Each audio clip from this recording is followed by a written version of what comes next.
Olá, gente, tudo bem com vocês? Olha só, ficamos um tempinho off, mas voltamos com tudo. Voltamos aqui para o podcast Pode Me Deixar Ser Mulher. O podcast, ele é uma iniciativa da Rádio Capital, Santuário Eucarístico Diocesano de Cianorte. E nós temos os nossos colaboradores, né? Aquelas pessoas que estão firmes aqui com a gente, que é a Ornato Joalheiros, que está há 24 anos fazendo história da nossa cidade, uma loja repleta de opções de presente, em ouro, prata, semi-joias. Hoje eu tô com um anel aqui do Espírito Santo maravilhoso, né? Tem joias sacras, mas também tem uma diversidade de relógios e maravilhosos, de alta qualidade. Nós temos a doutora Gabriele Valério também. A doutora Gabriele Valério é médica interativa e funcional. Então, quando você vai lá, ela faz uma análise de você por inteiro, não é só em uma parte específica. Faz uma análise, faz um encaminhamento para você dos exames que precisam ser feitos. Também, se você quer fazer uma atividade física já com o organismo ok, também ela faz o encaminhamento total, né? Então, reposição de hormônio, vitaminas. Se está cansado, vai lá, conversa com ela que você vai conseguir ter o equilíbrio aí. E o Empório 3S, que nós temos 2 lojas em Cianorte também. Lá você vai encontrar suplementos esportivos, produtos naturais, tem misturas para bolos, tem castanhas, também tem uma diversidade, a gente fica quase louquinha quando vai lá, umas castanhas maravilhosas, uns morangos recheados com trufa, é muito bom, tem que ir lá e ver, tá? Então, muito obrigada por essas empresas parceiras nossas aí, que estão com a gente nessa segunda temporada do Pode Me Deixar Ser Mulher. Então, hoje nós temos, assim, pra gente voltar, assim, já com tudo, nós temos uma pessoa, assim, maravilhosa, super alto astral, pra gente dar bastante risada aqui, falar sério também, né? Então, hoje nós temos aqui como convidado o Padre Danilo. Aí eu já jogo a bola para ele, fazendo uma pergunta, assim, bem direta. Quem é Danilo Antônio Barbi? Seja muito bem-vindo, Padre. Muito obrigado, povo de Deus, obrigado, Rosiane, obrigado, Rádio Capital. Padre Danilo Antônio Barbi, né? Primeiramente, já respondendo a pergunta, o Padre Danilo, né? Sou padre, atualmente vigário aqui do Santuário Eucarístico, Paróquia Nossa Senhora de Fátima. Tenho 37 ainda, né? Quase 38 anos de idade. E sou padre há 9 meses, praticamente 9 meses. Fui ordenado em dezembro do ano passado, de 2024, ordenado presbítero, e sou muito feliz sendo padre. Como a Rosiane disse, né?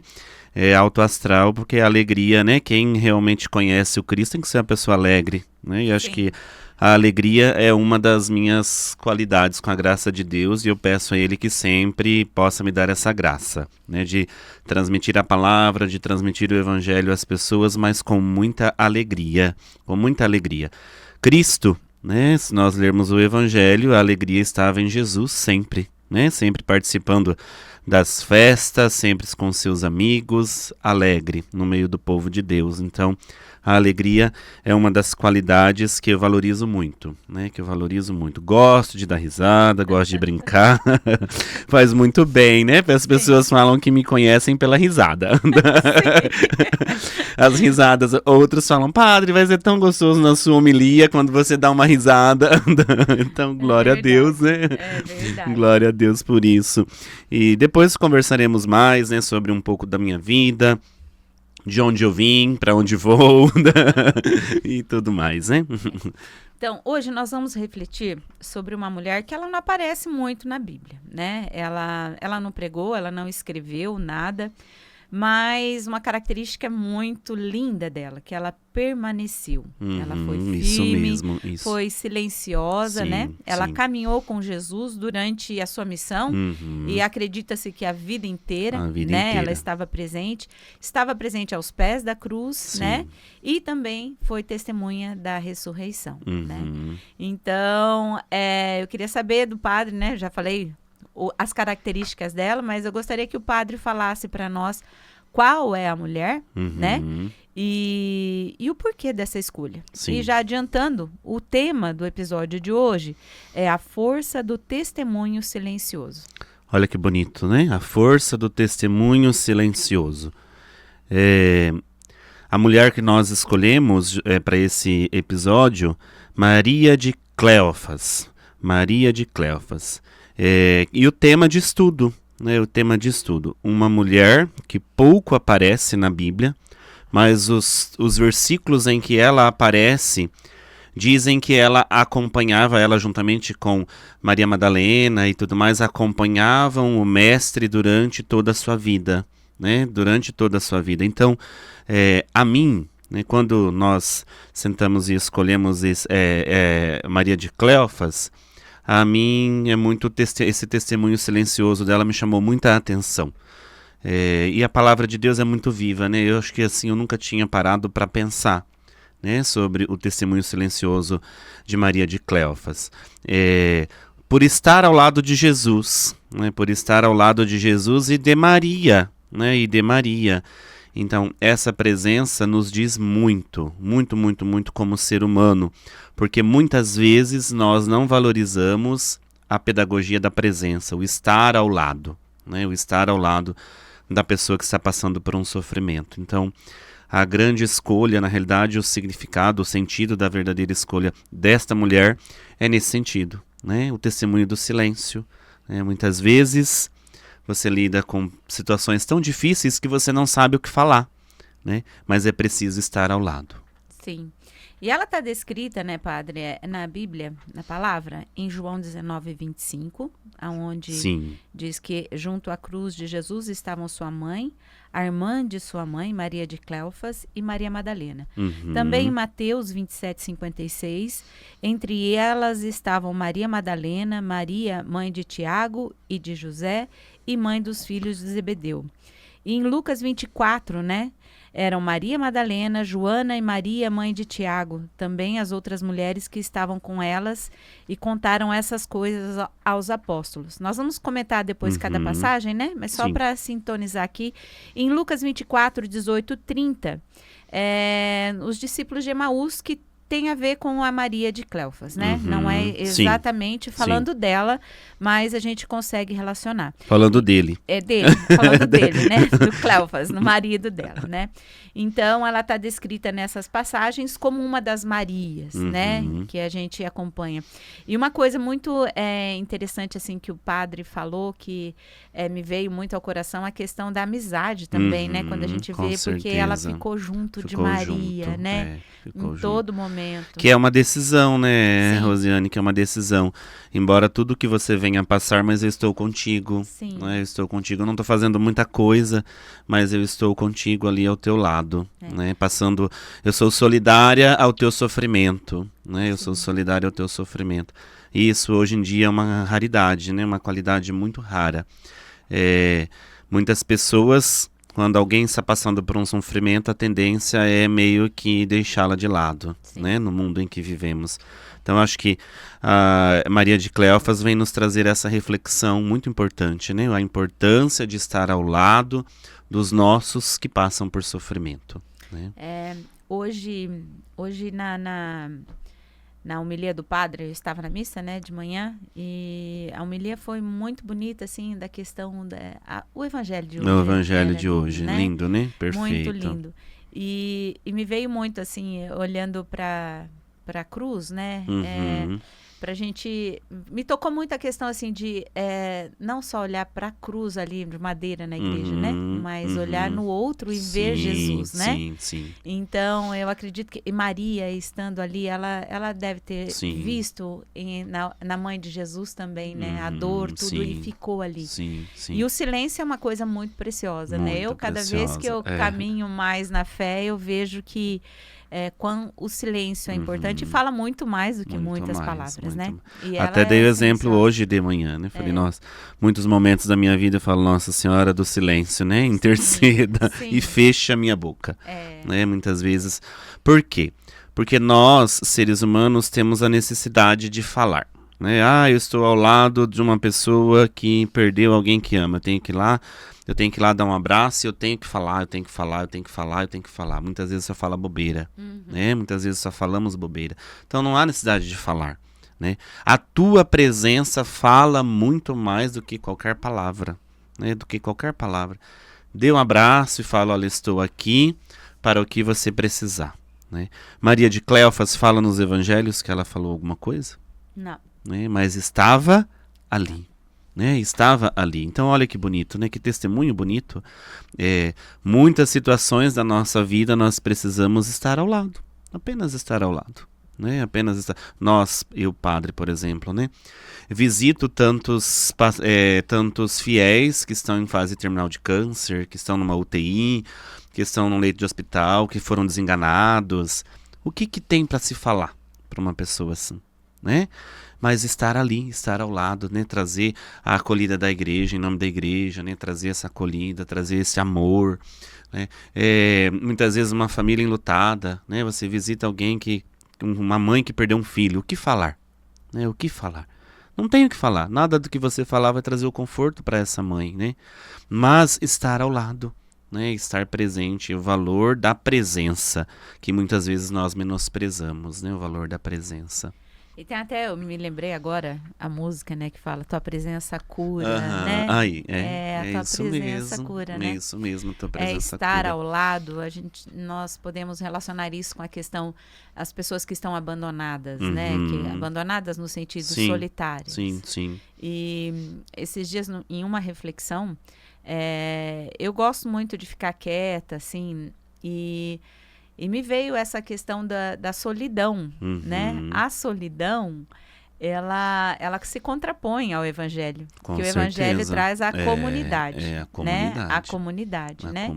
Então, muitas vezes, a solidão, ela é a falta de presença de outras pessoas. Né? Que talvez não para conversar, mas para estar juntos, né? E é tão bom, a gente se sente amado, né? Você se sente amado, se sente acolhido. Depois nós vamos chegar lá, por exemplo, né? Tá com 15 dias que eu fiz o acampamento. Quando eu cheguei do acampamento, estavam lá na minha mãe, né? Acho que tinha uns 20, 30 paroquianos aqui do santuário lá para me receber, sem eu nem saber, ninguém nem sabia onde era a casa da minha mãe, não sei nem como encontrar, no sítio e tudo mais, né? Mas é a presença, eu me senti tão acolhido, tão amado, né? Tão querido. E isso faz tão bem para nós, seres humanos, né? A gente percebe assim, pô, eu não estou sozinho. Né? Eu não estou sozinho, eu tenho pessoas que eu posso contar, né? Eu tenho pessoas que estão ao meu lado, independente do que aconteça, né? Isso nos dá uma segurança, né? Uma confiança, isso é muito bom. E só está presente, como você disse, relacionado à cruz, aquele que vê no outro a presença de Cristo. Né? Aquilo que vê no outro, imagem e semelhança de Deus, né? Imagem e semelhança de Deus. Ele pode ter os defeitos dele, ele pode ter as fraquezas dele, ele pode ter me chateado em algum momento, né? Mas eu estou presente, né? Porque eu vejo nele imagem e semelhança de Deus. Sim, né? hoje me veio muito assim essa questão mesmo de uma inspiração, falar, olha para o rosto da outra pessoa e me veja. Isso né? mesmo, isso independente mesmo. do que seja, olha para o rosto da outra pessoa. Aí eu comecei a olhar na igreja, comecei a olhar, falei, gente, quanto Jesus! Glória a Deus, estou no meio de Jesus, né? Rodeada de Jesus aqui, Isso é ser cristão, que o padre dizia isso, né? Dizia hoje na homilia, ser cristão é ser outro Cristo no mundo. Olha que responsabilidade que nós temos, ser outro Cristo, né? Ser outro Cristo. E é acolhendo, amando o outro que nós seremos esse outro Cristo. Porque às vezes nós olhamos o amor como um sentimento, né? Querendo, eu não sinto, como é que eu vou amar alguém que fez mal a mim? Né? Mas o sentimento é uma decisão, né? Eu decido amá-los, né? Os meus irmãos, minhas irmãs, independente do que aconteça, né? Eles me queiram bem ou não. Né? A minha decisão é amar. Tá tudo bem. Eu me simpatizo com a outra pessoa. É diferente. É diferente. Isso, eu tenho carinho pela outra pessoa. Agora, amor tem que ser tem que ser todos. Por todos. E, mas ele não me ama. Tudo bem, mas tá tudo bem. Eu decido amá-lo e tá, pra mim a vida segue. Está tudo bem. Sim. Isso é importante nós sempre... Isso a gente tem que refletir constantemente, eu digo. Né? Não é uma decisão de um dia... É igual um matrimônio, né? Você que é casada sabe, igual um sacerdócio, né? Constantemente nós precisamos tomar consciência da decisão. Você constantemente tomar consciência da decisão que um dia jurou diante do altar do Senhor para o Pedro que iria amá-lo o resto da vida. Né? E eu, o dia que eu jurei diante do altar do Senhor, né? Ser um sacerdote para sempre, né? O sim que eu dei diante do nosso bispo, diante da comunidade. Né? E assim é com os nossos irmãos. É um sim para sempre, né? Que é uma decisão de amar independente do que aconteça, né? Amar não esperando em troca, né? Ele vem como consequência, talvez, né? Sim. O amor, a troca, o amor, o respeito vem como consequência, mas não é isso que nós esperamos. Né? E é coragem também, né, padre? Como Coragem. a gente fala de Maria, né? Coragem. Os discípulos, a maioria, vazou fora. Ficaram com medo, caíram fora. Caíram fora, sabe? Com o João ali, né? Mas assim E também, elas, né? né? Não que a gente justifique a atitude deles, mas pensa bem, coitados, né? O que passava na cabecinha deles? Eles deixaram tudo que faziam, tudo que tinham, todos os sonhos, né? Todos os seus propósitos de vida, abandonaram tudo para seguir o mestre, aqueles que eles achavam que era o Salvador do mundo. Né? O Salvador da humanidade. De repente, né, tudo isso cai por terra, né? Era muita, assim, eu digo, né, muita pressão na cabeça deles, né? Era medo do que iria acontecer com eles, né? Porque eles seguiam um homem, né, que se dizia o mestre, digamos, olhando assim para os evangelhos, e eles seguiam e defendiam esse homem. E esse homem foi morto de uma forma tão cruel, como um ladrão, né? Como um, enfim, né? E imagina o que passava na cabeça deles, né? Cadê o poder dele? Então, cadê o poder? Cadê o poder? Se ele ia fosse pegar tão numa poderoso, espada, né? Ia que libertar o povo. Se ele fosse tão poderoso assim, ele não precisaria ter passado por isso. Acho que tudo isso passava na cabeça dos discípulos, Sim. né? Imaginem. Então, assim, não justificando, né? Mas eu faço análise se fôssemos nós. Né? Se fôssemos eu nós. Eu me pergunto bastante, eu me coloco lá naquele vucu-vucu lá, pra onde eu estaria, onde né? eu estaria. Onde eu estaria. Por exemplo, né, nós que muitas vezes admiramos um sacerdote, né, admiramos uma irmã, admiramos um religioso, às vezes por uma atitude, né, por uma atitude do padre, por uma atitude de alguém que a gente admira, nós nos decepcionamos, né? Imagina nessa situação, né? Mas tinha muita gente corajosa ali, né? As mulheres se destacaram, né? As mulheres se destacam nesse papel. Eles falam das mulheres, né? Por exemplo, Maria, provavelmente o marido dela, a gente tá conjecturando, né, padre? Sim, sim. Provavelmente o marido dela também estava ali em Jerusalém. Sim. Ela não estava sozinha, né? Que são interpretações, né? Interpretações, mas não fala dele ao pé da cruz. Só fala de João e as Marias, né? Que estavam lá. Acho que é algo que é bom já nós esclarecermos, porque Maria de Cleófas, né? Cleófas era o seu esposo, né? Que é irmão de São José, segundo a tradição da nossa igreja, né? Tem até um escrito de Eusébio, né? Santo Eusébio, que fala isso, né? Que ele era irmão de São José, então por isso Maria de Cleófas, né? É como se fosse a Rosiane do Pedro e o Pedro da Rosiane, né? Então Maria de Cleófas, né? A identidade dela, né, era o seu esposo, né? Que era irmão de São José. No Evangelho de São João, né, fala a mãe, diz assim o versículo, né, 25, que a Rosiane até citou, capítulo 19, versículo 25. A mãe de Jesus, a irmã da mãe dele, Maria de Cleófas, e Maria Madalena estavam junto à cruz. Né? Porém, questão, na Bíblia, né, não se tinha muito diferenciação do que eram irmãos. Então, assim, na realidade, irmãos aqui, todos filhos de Deus, eles tratavam-se como irmãos. A palavra em hebraico não tem tradução de primo. Isso, é tudo isso irmão, mesmo, nesse né? sentido. Então, ali nesse sentido, por isso, vocês vão falar, padre, mas ela era irmã de Jesus, né? Ela era irmã de Maria, aliás, desculpa. Ela era irmã de Maria, né? Mas devido à tradição da Bíblia e tudo mais, né? Enfim, mas acho que isso não é o dado mais importante, né? Acho que o testemunho dela fala muito mais do que tudo isso. Né, o testemunho de Maria.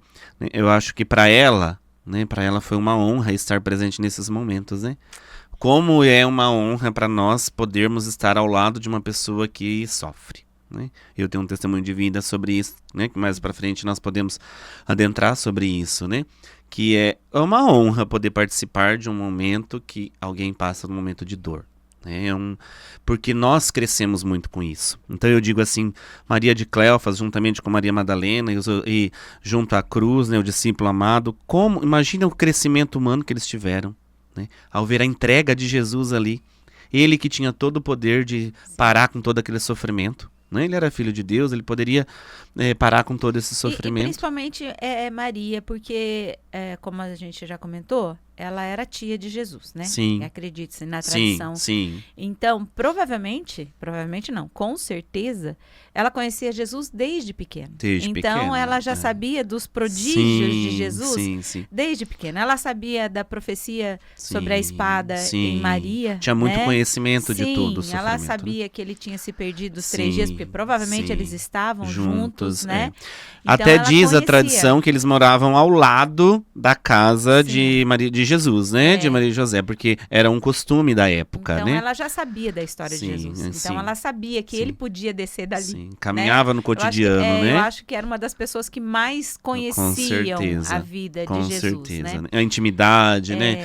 E tudo mais. E assim, e ver toda essa entrega dele, né?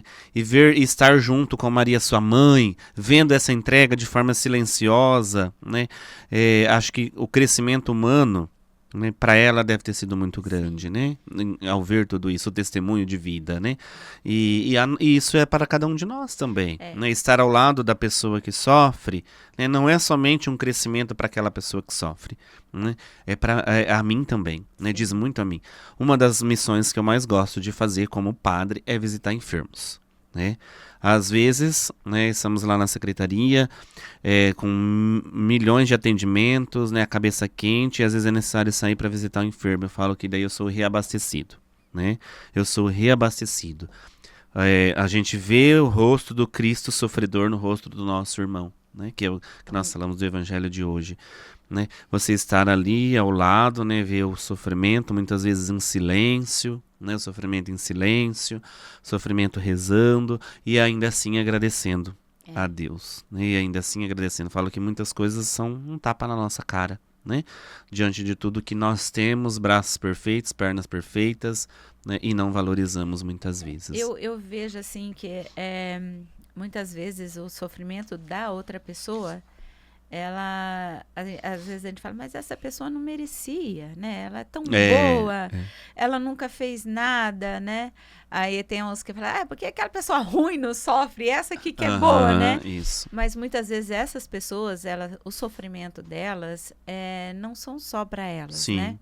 São para todos que estão ao redor. Sim, né? é isso então, mesmo. as pessoas que estão... Eu sempre digo que muitas coisas que acontecem... Hoje eu tenho essa visão, né, padre? Muitas coisas que acontecem na nossa vida são... não, a gente até pede, Senhor, eu queria tanto aquilo, mas não aconteceu por quê? Porque ainda não é para mim. Sim. Né? Eu que tenho que, não é a pessoa que tem que melhorar, sou eu. Sim. Né? Então, essa questão de olhar para a gente no sofrimento, não olhar para a pessoa, mas olhar o que eu posso fazer e como que eu posso crescer. Não com esse interesse, mas automaticamente, quando você se entrega a ajudar uma pessoa, você automaticamente, Jesus faz o milagre, né? Com certeza. A gente sai transformado, tanto que muitas pessoas se voltam para Deus depois de uma crise de saúde mesmo, né? Quando perde uma pessoa, né? Aí que muda tanto grande. Infelizmente, muitas pessoas precisam passar por essa cruz para se voltar, né? Que é o crescimento humano, né? Que nós falamos, o crescimento humano. Tem um livro, Thomas Halleck, ele que era protestante e foi convertido, né? E tem vários livros muito bons dele, que ele diz, Toque as Feridas, né? Chama um livro maravilhoso, indico muito. E ele faz a análise de São Tomé, né? Que São Tomé é tido como incrédulo, né? É tido como aquele que não acredita, aquele que tem que tocar para ver, tá? Tudo bem, né? Assim como, ele dá o exemplo, assim como Tomé, ele tocou a ferida. E aí, quando ele toca a ferida, ele verdadeiramente encontra o Cristo, né? Encontra o Cristo.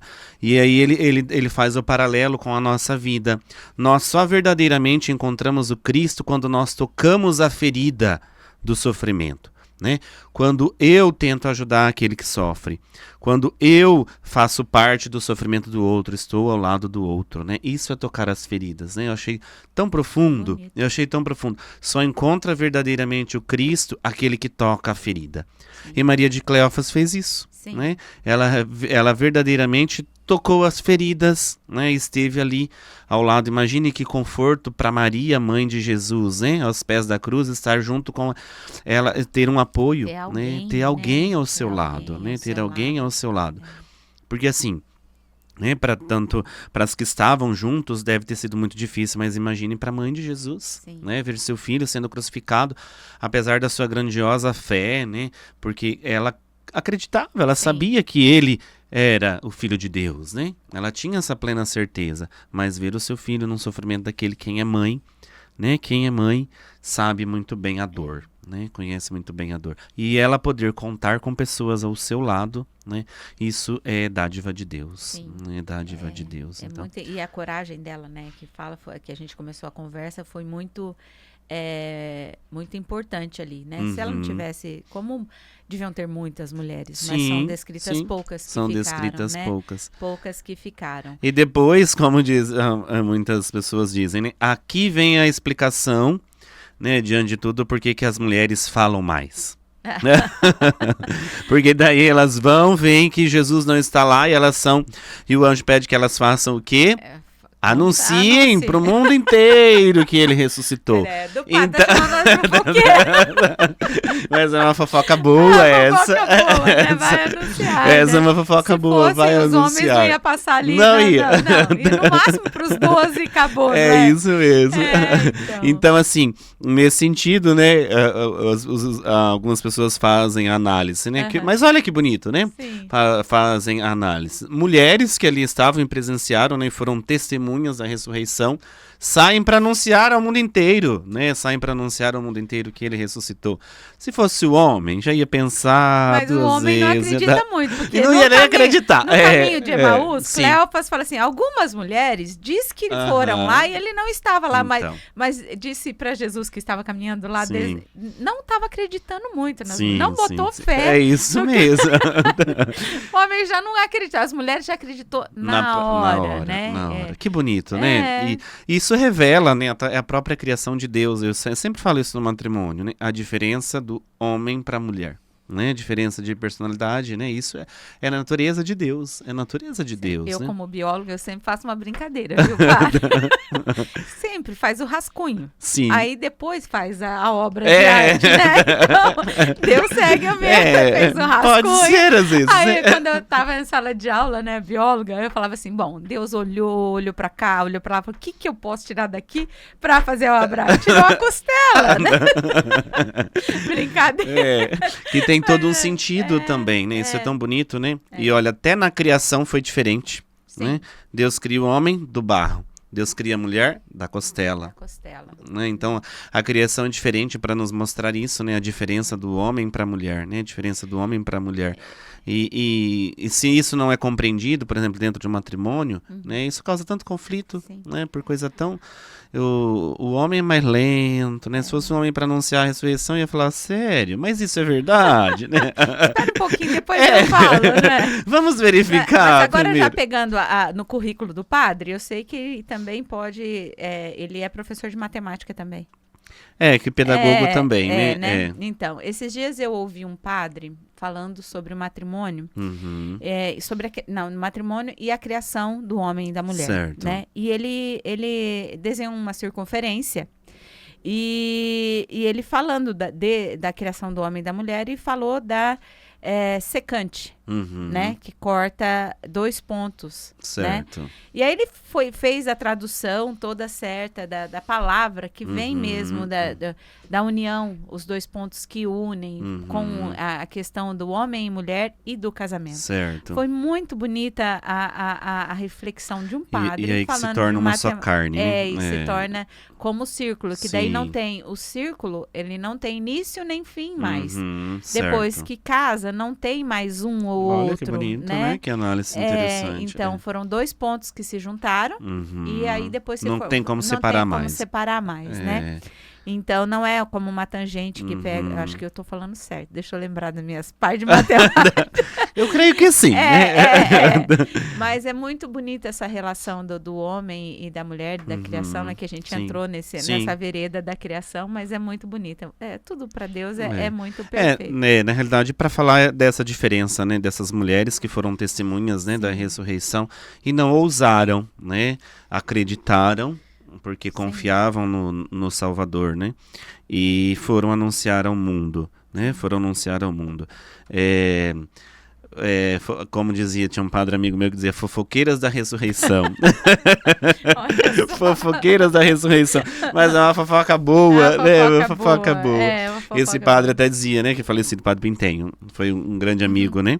E ele dizia, quando terminava a missa da Vigília Pascal, vamos lá, mulherada, vamos fofocar a ressurreição agora. Eu falo que aqui também é uma fofoca boa, quando eu vou convidar o pessoal, fala assim, não, gente, fica tranquilo, lá a gente vai fazer uma fofoca boa. Isso mesmo. Tem isso, né?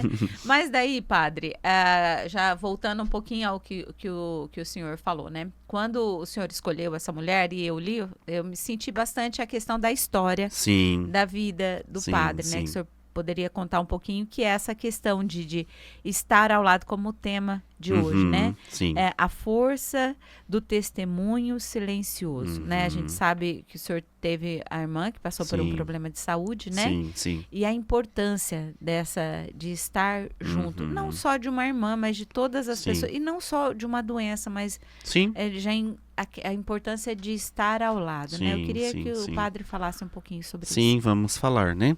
Então, primeiramente, eu sou natural de Itapejara, né? Cidade aqui vizinha. E eu fui ser padre um pouco já mais maduro, né? Que depois nós podemos adentrar na questão da formação, como foi tudo mais, né? Então, eu entrei no seminário, no instituto, pelo qual eu fui formado já com 29 anos. Eu tinha já 29 anos, né? E antes disso eu era professor. Eu era não, né? Eu sou professor uma vez, professor, né? Então eu sou pedagogo de formação, tenho pós-graduações e tudo mais, né?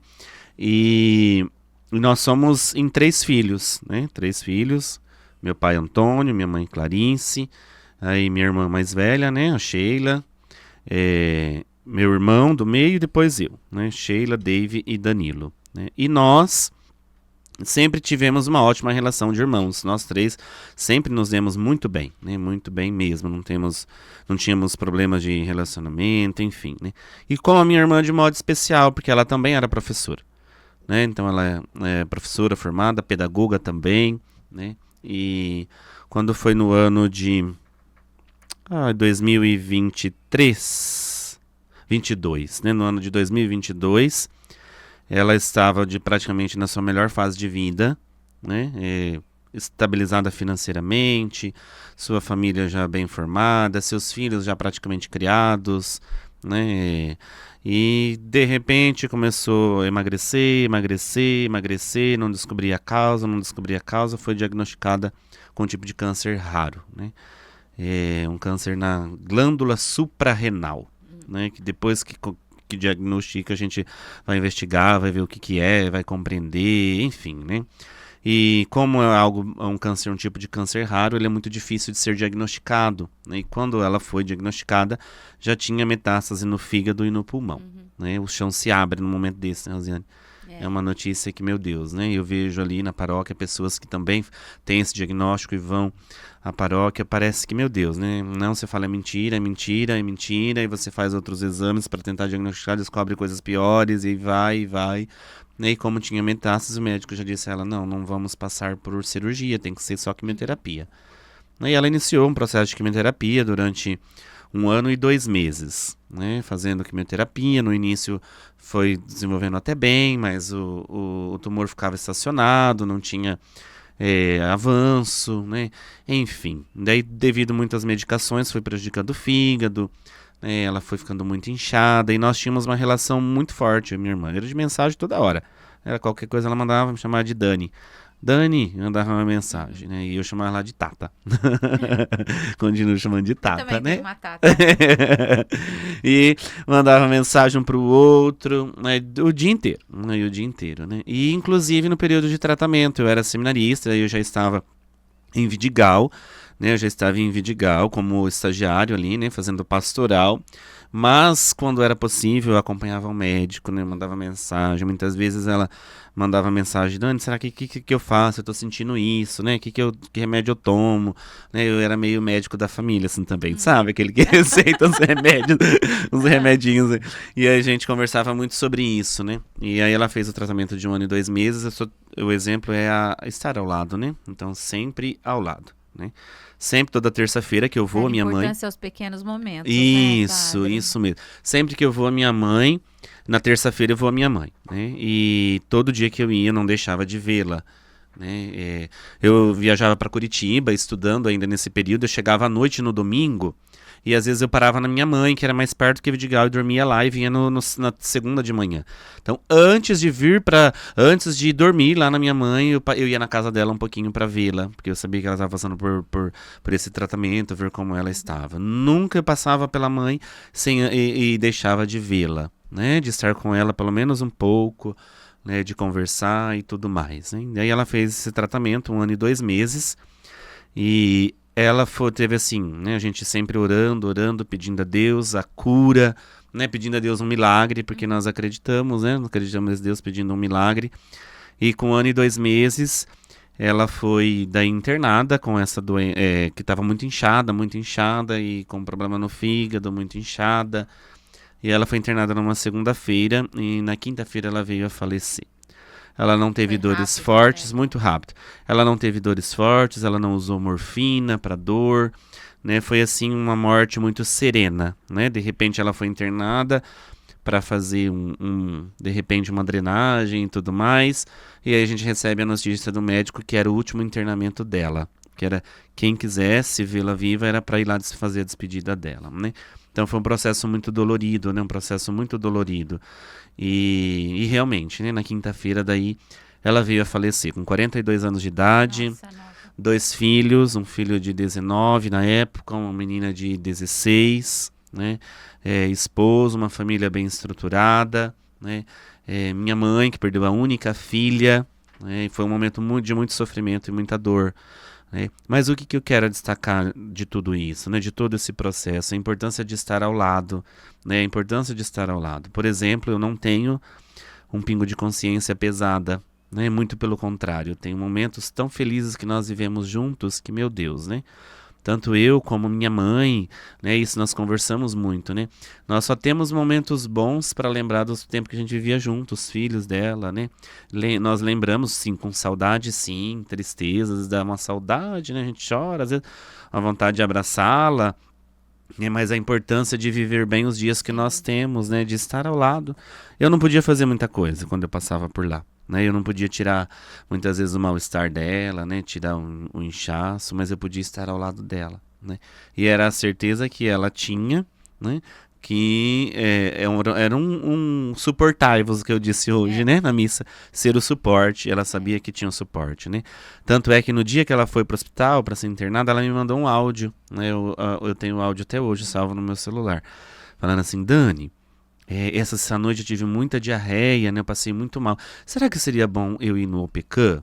Perguntando a mim. Eu falei, não, Sheila, vai sim, né? Vai, precisa ir, né? Precisa verificar o que é tudo isso, né? Aí ela disse, mas eu tô com medo se eu for que eu vou ficar internada, né? Então, assim, mas no sentido do suporte, né? Que ela via como um suporte, a presença de estar ali ao lado, né? A presença de ser Maria de Cleófas, de ouvir, né? De ser o apoio. Como eu disse, eu não podia fazer muita coisa e realmente não podemos, né? Temos situações que nós não fazemos nada, mas estamos ao lado, né? Eu sempre falava para ela, né? Nós estamos aqui para o que precisar. O último dia que ela almoçou na minha mãe falou isso para ela, né? Que daí eu ia de terça-feira, ela já ia almoçar lá na mãe, né? Almoçávamos todos juntos, ela, sobrinhada, todos juntos, né? Porque presença, estar junto, né? Estar ao lado, ser Maria, a presença cura, né? Ser Maria de Cleófas, né? Que é o nosso convite de hoje, né? E aí continua, né, agora de uma outra forma com a minha mãe, por exemplo, né, minha mãe que vive processo de luto, que para uma mãe não é fácil, né, eu acho que é um luto eterno, né, para uma mãe é um luto eterno, né, é estar presente ao lado dela também, né, como Maria de Cleófas, né, assim como Maria de Cleófas estava ao lado da Virgem Maria, né, ao lado da Virgem Maria. Então, né, nesse sentido, nessa história toda um pouco longa, mas é para mostrar o valor e o significado da presença, né? Da presença. E o que me veio agora aqui, padre, eu falo assim, a gente quando se abre, nada é por acaso, né? Mas voltando aí a passagem aqui, a presença e a passagem dos discípulos de Emaús, né?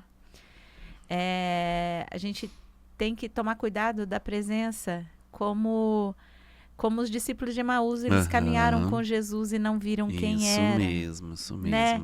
Então, não é a presença física que importa. Às vezes a gente está longe, isso mesmo. mas é a presença de mandar uma mensagem, de conversar, né? Porque os discípulos de Emaús, eles foram assim, eu acredito, até conversei com o padre, os primeiros a estar com Jesus ressuscitado. Sim. E eles não viram quem era. É isso né? mesmo. Eles tiveram que Jesus sentar, repartir o pão, como Jesus fazia antes, para perceber. E às vezes, se uma pessoa ela caminha a vida inteira e não percebe quem está do seu lado, às vezes a hora de repartir o pão seja tarde. Porque ele repartiu o pão e Jesus sumiu. Tipo assim, já era. Perderam a oportunidade. O ônibus passou, não é? O cavalo branco passou. Oportunidade. Então a gente tem que tomar muito cuidado, assim, né? Hoje, voltando à missa de hoje, né? Veio muito forte, assim, ó. Para de ficar olhando a cruz aqui no altar e me veja no irmão do lado. Com né? certeza, com certeza. Então, não é estar do lado fisicamente, mas é estar do lado inteiro, né? Como não perder a oportunidade de estar junto. Como nós temos dificuldade, né, de reconhecer a presença de Cristo, né, de ser discípulo de Emaús, né? Os discípulos de Emaús caminhando ao lado dele, tem hora que Jesus praticamente só volta a dar risada deles, né? Tem um vídeo muito bonito que retrata muito bem o caminho de Emaús, né? É tão bonito Jesus, ele está tão bonito. Gente, assim. como que não conseguiu ver? Só falta assim, os seus burros, né? Mas pelo amor de Deus. Eu sempre me perguntei, eu tenho um livro, eu comprei um livro porque me incomodava muito quando eu li aquilo ali, eu falei assim, gente, como é que eles não viram? Aí me veio essa reflexão, menina, tem tanta gente que caminha do teu lado, que sou eu, e você não me vê. É isso né? mesmo. Então, aí a gente já joga a culpa pra eles, né? Já joga a culpa pra eles. Você tá tentando tirar o cisco do olho até uma trave enorme no seu. Né? Então, isso mesmo. A importância da presença, mas não é a presença física. Sabe que, ó, vou dizer, hoje estava inspirada a missa, hoje eu cheguei pra missa, foi muito boa, me veio, você até escrevi na meu diário lá, porque tipo assim, você vive reclamando que o Pedro tá no celular, né? Bem assim, né? Que ele não conversa com você às vezes. Mas então tira o olho dessa cruz e olha quem tá do teu lado. Mas me veio isso assim, mesmo, padre. Com e certeza. Tem tudo a ver com o que a gente fala hoje, né? Tudo a ver, com certeza. Então toda vez do programa eu peço muito a Deus, né? Inspiração para ver o que Espírito que ele Santo quer. sopra, né? O Espírito Santo. Assim, as pessoas vêm aqui e falam assim, nossa, mas eu nem sabia dessa mulher que ia mexer tanto. Falei assim, mas mexe, a gente né? não sabe, mas certeza. é tudo direcionado. Com certeza. E essa presença é muito importante, né? Assim, mesmo distante, né? Por exemplo, eu não sou o filho perfeito, né? Todos nós temos limitações. Mas, por exemplo, com a minha mãe, eu não passo um dia sem ligar para ela. Né? Ela mexe com o WhatsApp, mas não domina tanto. Então, eu prefiro ligar. Então, todo dia eu tiro uma horinha do dia e ligo. Se eu demoro, ou às vezes, por exemplo, eu vou conseguir só no final do dia. Aí às vezes já aparece um áudio dela. Tá tudo bem? O que aconteceu? Porque você ligou. Mas no sentido assim, da necessidade, né, de estar ao lado. Né? E tô dando exemplo com a mãe. Minha mãe eu ligo pra ela todo dia, mas o duro é ela atender, para. Aí eu falo assim, mas o telefone tá aqui do meu lado, né? Ela, às vezes ela não atende, ela não vê, ela tem dificuldades, né? Mas fala, mãe, olha aí, quantas vezes eu já liguei, né? Mas eu tento ligar. Tenta estar próxima. Tenta estar próxima. É mas é muito bonito e profundo isso, e necessário. Né? E necessário. Com a pandemia, nós sentimos isso muito na pele, né? Sim. A dificuldade de estar próximo. Nossa, eu acho assim que foi muito doído, por exemplo, familiares, né, que entregavam seus pais, mães, irmãos, enfim, lá no hospital e iam receber depois de mortos e não podia nem fazer velório, né, tinha que ser enterrado meia distância. Nós sentimos na pele, né, a falta da proximidade. Sim. Né, a falta da proximidade. E nós que somos afetivos, por exemplo, eu sou muito afetivo, né? De querer estar perto, né? O abraço, a necessidade do abraço. Sentimos muito falta de tudo isso, dessa proximidade, né? Dessa proximidade. E Maria de Cleófas foi um exemplo de proximidade. Estar perto, né? Estar ali junto, sofrendo junto. Eu não posso fazer muita coisa, mas aqui estou. né? São Aqui estou. presentes de Deus. Quando eu vejo essas questões, eu falo, gente, é presente de Deus. Eu fui fazer pra exéquias, um presente. de Deus pra presente. Maria. Eu fui fazer umas exéquias esses dias de um jovem que morreu de acidente, né? A mãe com o coração dilacerado, né? É uma mãe. O que falar? Né? O que falar? Comecei a exéquia falando, olha, o padre não veio trazer respostas. Né? E realmente, não tem respostas. Não tem respostas, mas eu vim trazer, de acordo com a palavra de Deus, um pouco de conforto para o coração de vocês. Né? Um pouquinho de conforto a mais. Então, assim, mas é a presença, estar ali. Estar ali ao lado. Porque o que falar não tem. Não tem o que falar. Né? O Pedro fala, Rosiane, quando morre alguém, fala, mas o que eu vou lá? Eu não sei o que eu falo. Eu falei, dá um abraço. Eu falei, assim, isso aqui, mesmo, né? Não precisa falar muita coisa. Deus deu conforto, né? Se precisar de algo, estou por aqui. Não precisa ficar falando muito. Eu falo, mas eu fico lá, eu não sei. Só estando lá já... Eu conheço uma pessoa, até de Itapejara, ela perdeu o filho de acidente, né? E tem aqueles cadernos de assinatura no velório, né? Que as pessoas assinam. Eu nunca dei muito valor pra aquilo. Não. Que quando eu era criança eu tinha medo de assinar lá e ser o próximo da lista. Falei, hein? Vai que... Essa é boa. Não assinava de jeito nenhum. Não consegui mais olhar pra aquele livro Mas sabia, daí essa mulher que perdeu o filho, e ela tinha só 2 filhos, né? Ficou só com um filho. E um menino muito bom. Né? Ela diz que ela guarda aquele caderno, Rosiane, até hoje. E elas têm dias de tristeza, que ela pega aquele caderno e ela fala que é um conforto tão grande para ela de ver as pessoas que estiveram com ela no momento de sofrimento. Tá, eu nunca mais vou esquecer disso e nunca mais vou deixar de assinar.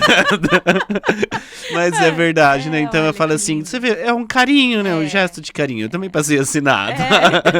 Eu fui curado desse medo. É que a gente tem certas coisas que a gente... eu gosto, eu acho que eu já falei aqui várias vezes. E esses dias, numa conversa, falei de novo. Tem uma educadora chamada Liza Nigel. E é pedagoga. E ela, numa das palestras que eu ouvi ela falando, ela disse assim, a vista do ponto depende do ponto de vista, né? Sim. Então, você tá vendo, nós olhando esse livro desse ponto, né? Por isso que... Por que eu vou assinar? Coisa inútil na minha cabeça, eu vou ficar assinando ali, não é? Mas é verdade, né? Uma recordação pra pessoa ver esse momento de tanta dor. Né? Teve pessoas que estiveram comigo, né? Então. Teve pessoas que estiveram ao meu lado, né? E isso é muito significativo, né? Muito bonito. E... um outro ponto de vista. Mas é só para demonstrar, né, a necessidade, como que traz um conforto a presença de alguém no momento de um sofrimento. E também no momento da alegria, né? Nós falamos só no momento do sofrimento, mas também no momento da alegria. Né? Quando elas vão e encontram que Jesus ressuscitou, foi um momento de alegria, né? Então elas também estavam ali juntas, né? Para testemunhar esse momento de alegria. Então é tão bom, né? Como eu dei o exemplo do acampamento, né? Foi um momento de alegria na minha vida, né? E contar com pessoas que estão ao teu lado na vida, né? Nesses momentos de alegria também é bom demais, né? Mas então já citando aí, e aí o acampamento, campista novo. Esses dias eu acho que eu assustei o padre. Campista novo na área. Quando a gente sai de acampamento, assim, eu acredito que com um padre deve ser um pouco, pelo menos eu, falo a minha experiência, né?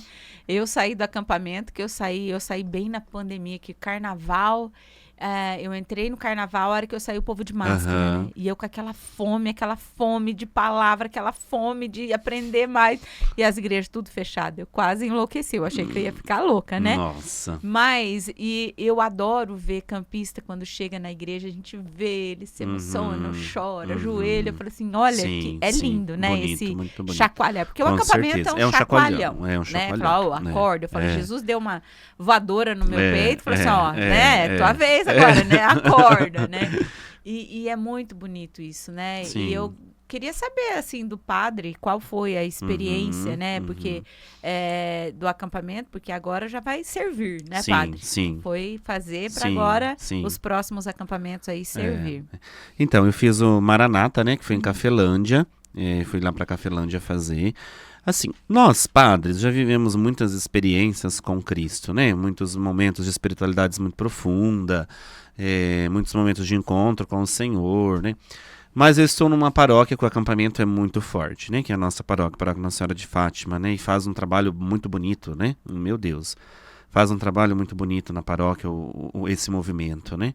E acho que para acompanhar melhor o movimento, né, e tudo mais, era necessário, né? Era necessário. Que uma coisa é você conhecer os momentos, conhecer isso, conhecer aquilo. Outra coisa é você viver, né? Outra coisa é você viver. Então, como uma atitude de humildade também, né? O padre é uma pessoa humana, né? Igual aos demais, então eu me dispus a fazer também, né? Mas eu queria fazer num lugar que as pessoas não me conhecessem, para que eu pudesse viver o momento como pessoa, né? Porque quer queira, quer não, o padre, né? O padre está fazendo, né? Então vamos poupar ele, né? Muda. Às vezes intimida as outras pessoas que estavam junto, em talvez até partilhas e tudo o mais. padre, por Isso, ser o padre, isso. né? Eu quero conversar com o padre. Tira o foco, né? Da atividade para si, né? Sim. Então até o último momento eles não sabiam que eu era padre, né? Eu só revelei no último dia que eu era padre, né? E aí a gente já viu a mudança de comportamento, né? Não por maldade, muito pelo contrário, até por respeito, né? Até bonito, tudo respeito. Pararam de brigar. Pararam. Não brigar. pode contar as coisas, né? Mas tudo bem. Pararam de brigar, né? Pediram desculpa de algumas coisas. Aproveitou a confissão. Pediram confissão. Então, né? Aí, ó, tá vendo? Já convidou o pai, desculpa aí, ó. Foi mal aquela hora. Ai, Deus. Mas assim, foi uma experiência muito bonita. Eu acho que é uma experiência tanto quanto a do retiro de 30 dias, né? Eu fiz o retiro de silêncio de 30 dias. É meu sonho. A gente volta de lá de Taicií, fiz em Taicií. Ai, meu Deus, que lugar lindo, né? A gente sai de lá, parece que flutuando, parece que tá em outro mundo, né? E é o mesmo sentimento do acampamento também, né? Você sai de lá meio assim, parece que flutuando, né?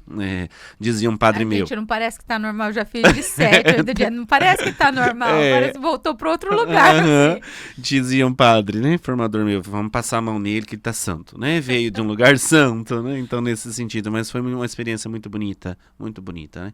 E acho que algo que enriquece, né, Rosiane, é você ver aquela multidão de pessoas servindo, né, com amor, com alegria, né, pagam para servir. Então, assim, isso, acho que isso não tem preço. É uma coisa de maluco, é isso mesmo, uma coisa de maluco. Então, nesse sentido, eu acho um testemunho muito bonito, né, muito bonito. E é ser Maria de Cleófas ali, né, aquele povo servindo, está ao lado, né, de alguém que está vivendo um momento tão bonito. Né, um momento tão bonito. Em muitos momentos a gente vê a equipe de trabalho abraçando, né, a equipe de trabalho dando amparo, né, socorrendo, estando ao lado, né, estando ao lado. E então, a isso equipe é de muito trabalho, bonito. eu falo porque eu já servi várias vezes, né, a questão de tua presença cura. Porque lá isso mesmo. Nós paramos a nossa vida para se dedicar ao servir. Sim. A servir quem? A servir Jesus, Sim, né? A Deus. sim, porque certeza. Ali você serve o irmão como se estivesse servindo a Deus. Sim. Então é um momento pela obra dele, né? E a pela gente se obra cura, dele. né? Que se cura também. Porque o acampamento ele desperta muita coisa, sim, mexe sim. com a gente, desperta. Mas é o caminhar depois que faz a obra, com né, certeza, padre? com Então, certeza. o caminhar, o teu estudo, o teu aprofundamento, a missa, né? O olhar diferente para a igreja. Sim. Então, isso é mais que presente cura. na comunidade, né? Se prega muito isso, né? Faz um trabalho muito bonito, né? De evangelização, muito bonito. É lógico, né? Talvez nós ainda, como igreja, precisamos aprender a usar mais essa força, né? Talvez o depois, o pós-acampamento, né? Temos alguns desafios ainda, mas tudo é aprendizado, né? Tudo é aprendizado. E a mim, eu estava... um dia pensando, mas o meu tema podia ser mariano, né? Aí cheguei lá, o tema Maria, mãe de Jesus e minha mãe, né? Eu que tenho uma história tão profunda na questão vocacional com a Virgem Maria, né? Eu até contei esses dias na Santa Missa. Eu nasci numa paróquia mariana, né, paróquia Nossa Senhora Aparecida de Itapejara, uma paróquia onde a devoção é muito forte, tem uma devoção mariana linda, linda, linda. O novenário lá lota a igreja, tem que ter telão para fora todos os dias porque não cabe na igreja. sabe? Muito bonita a devoção mariana lá. E eu participei de tudo isso, cresci, né, no meio de tudo isso. Aí quando eu fui para uma paróquia ser estagiário, né, como seminarista, paróquia Nossa Senhora Aparecida de Vidigal, né? Não somos nós que escolhemos, é o bispo. Então, é o Espírito Santo, né? Enfim, muito linda, foi uma devoção linda, né? Dia 12, aquela caminhada que vai para lá e tudo mais, né?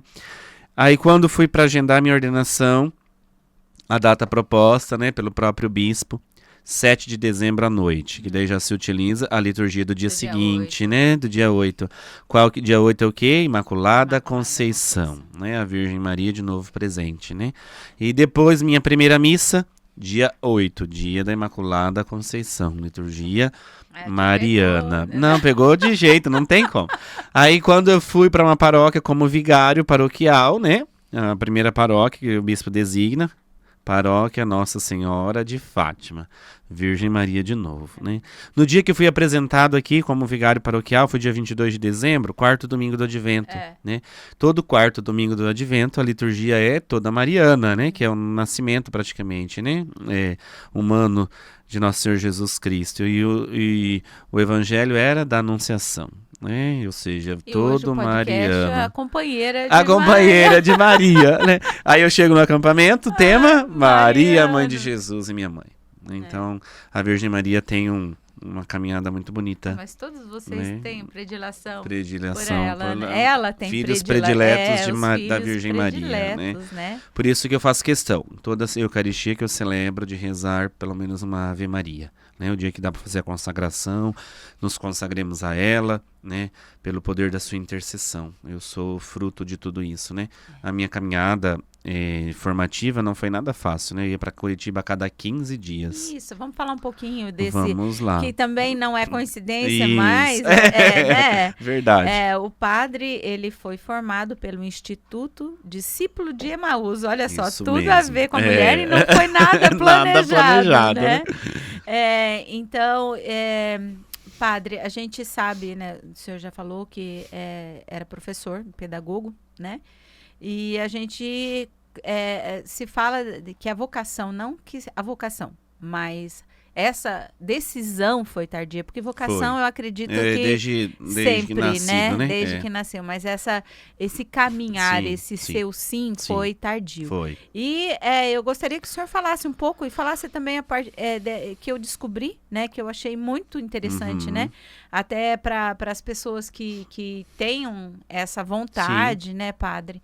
Essa vontade que acha que não dá tempo, que é tarde demais, né? Sim. O padre vai falar um pouquinho desse instituto que é muito, muito interessante, esse tipo de metodologia. Não sei se é metodologia, né? Então, gostaria que o senhor falasse um pouquinho desse Instituto Discípulo de Emaús. Isso mesmo. Então, é o ID, Instituto Discípulo de Emaús. Eu sou o primeiro presbítero ordenado de lá, né? Agora, esse mês de setembro, serão ordenados mais 2 padres. É uma iniciativa da Igreja do Brasil na Arquidiocese de Curitiba, né? Mas eles são abertos para outras dioceses, né? Então, eu sempre tive vontade de ser padre, né? Desde a infância, mas eu nunca tive coragem. Então, eu sempre fui um aluno muito dedicado, muito estudioso, né? Então, eu fiz magistério, aí terminei o magistério, já ingressei na pedagogia.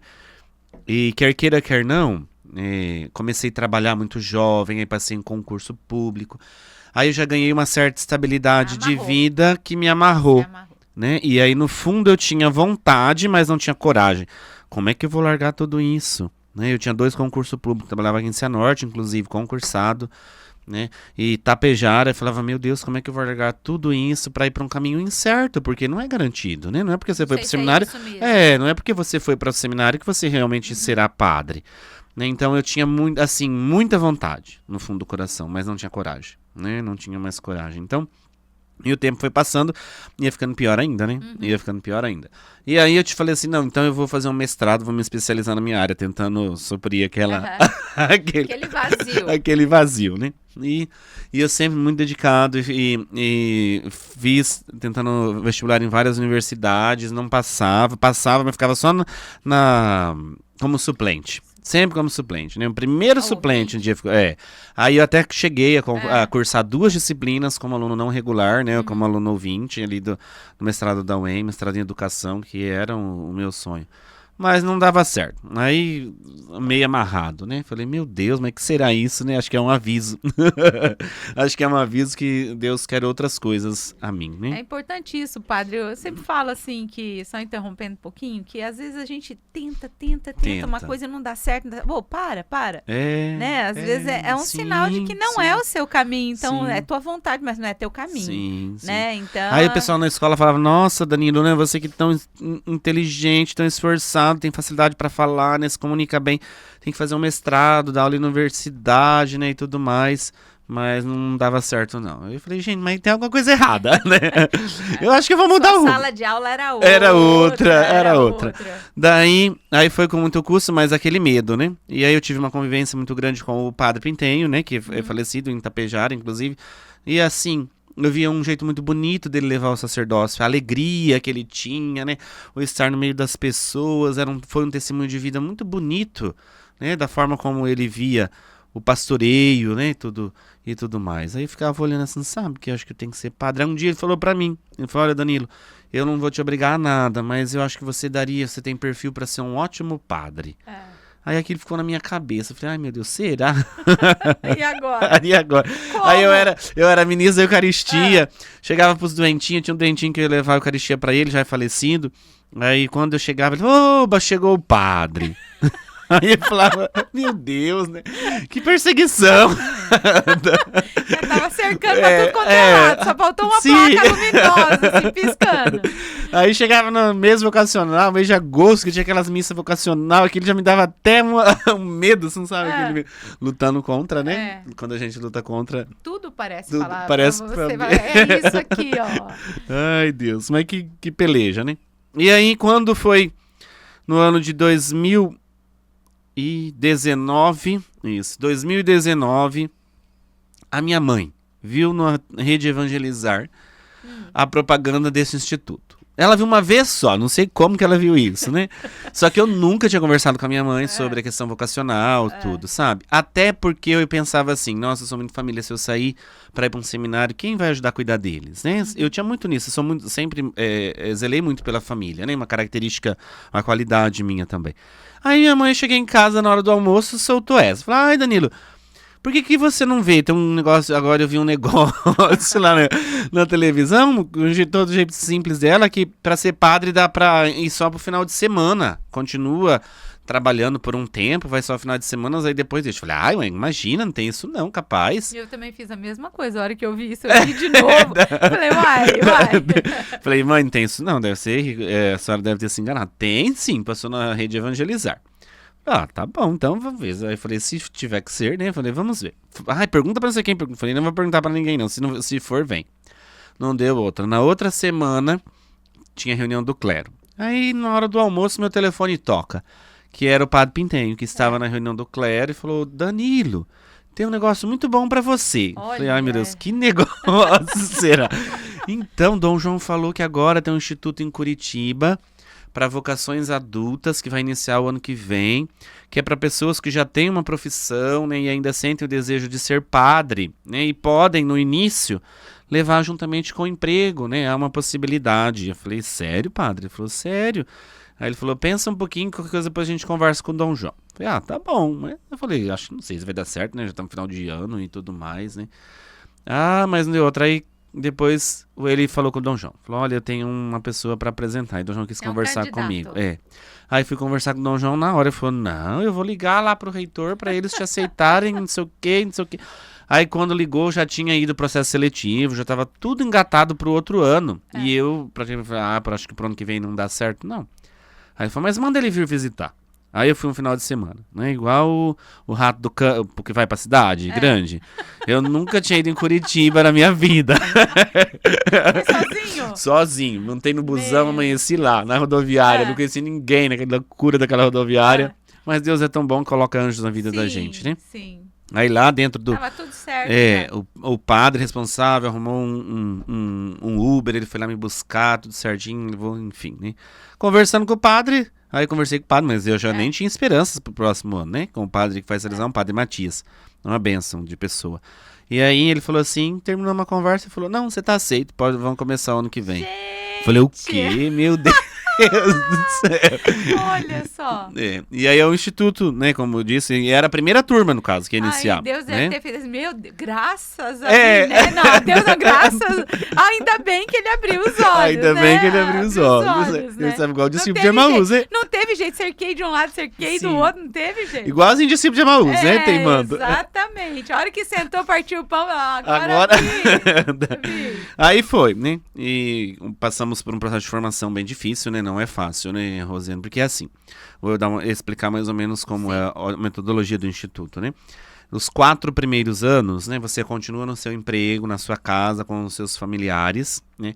Vai a Curitiba a cada 15 dias, então 2 vezes ao mês.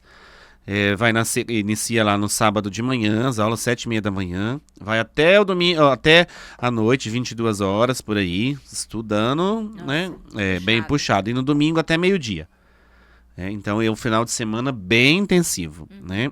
Então a gente fica lá nesse dia, fica lá, tem no... tudo no instituto, alimentação, tudo, né? E essa é a formação presencial, né? Cada 15 dias. Além disso, né, a gente cursa, uma universidade de Curitiba elaborou um curso de filosofia específico, e nós cursamos a filosofia, que daí é EAD. Né? Então, paralelo a esse processo tudo, tem a filosofia.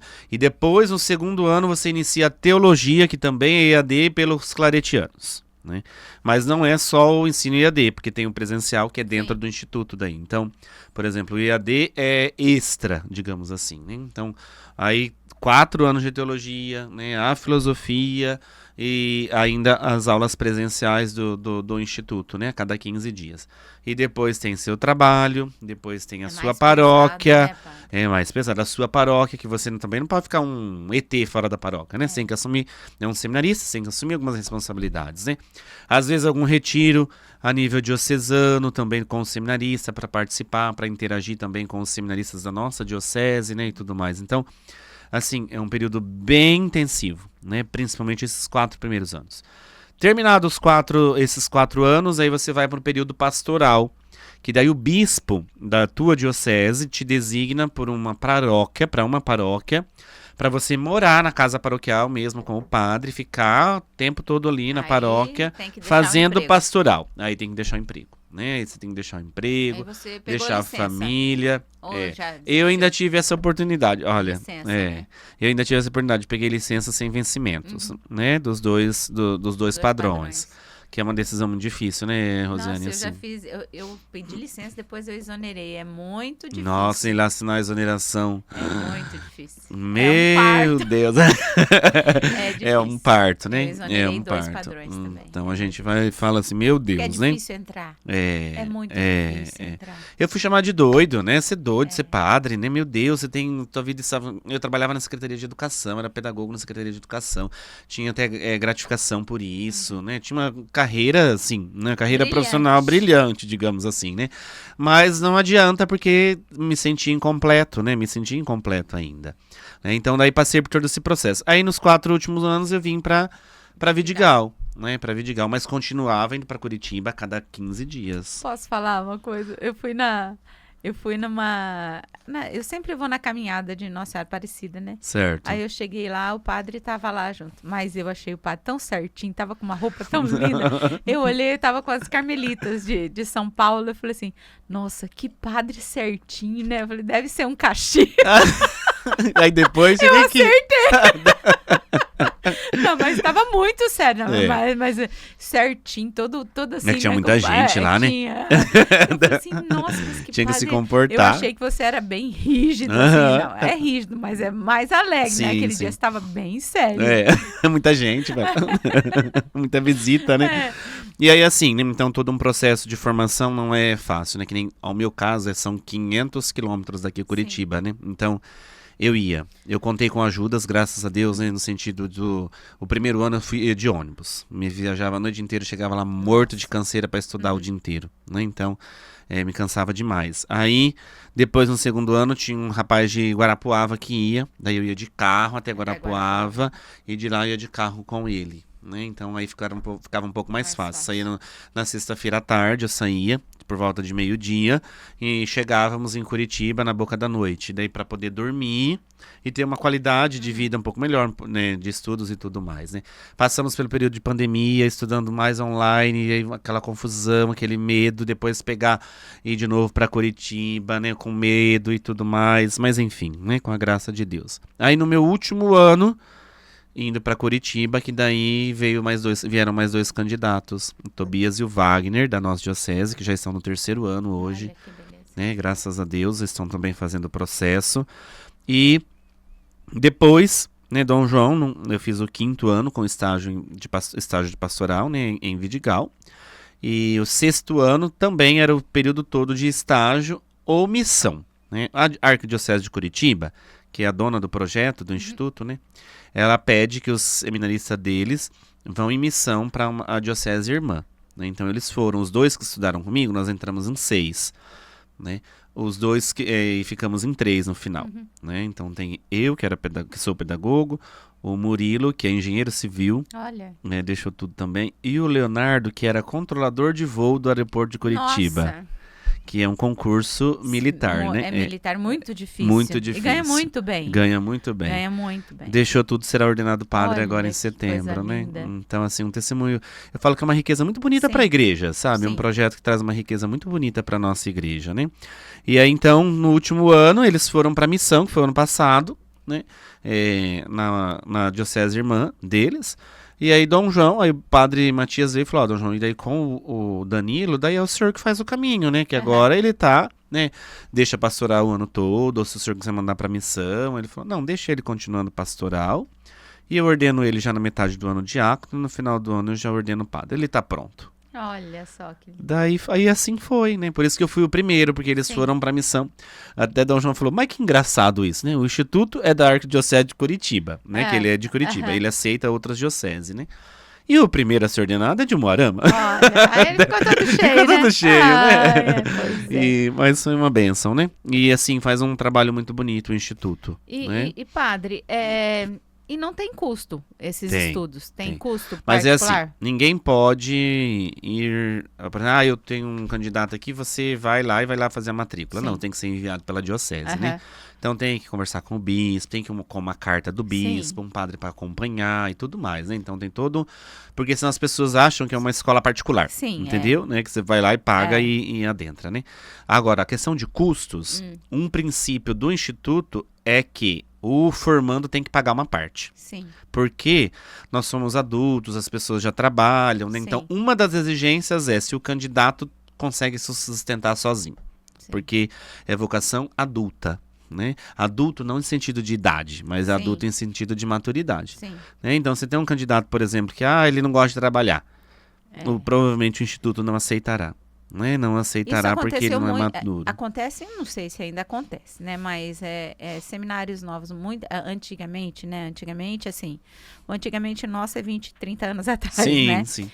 Muitos, para fugir da roça, entravam no seminário. Isso né? mesmo. E por isso que chegavam no seminário até uma certa altura e esvaziava o seminário, porque poucos iam até o fim. Sim, né? Isso então, por mesmo. isso que eu estou perguntando, porque esses estudos, ele tem... Tem um custo, uma parte do custo que é do formando, né? E, e a diocese assume a outra parte, a diocese, então, as paróquias e tudo mais. Se alguém estiver nos ouvindo, assim, e tiver interesse, aí tem que procurar a paróquia, que a paróquia encaminha... Procurar a paróquia é uma das nossas paróquias que os próprios padres sabem, né? Que agora, toda a diocese daí que tem formando lá, tem um padre referência do Instituto, né? Que conhece o caminho e tudo mais. Aqui na diocese de Moarama, no caso, agora sou eu, né?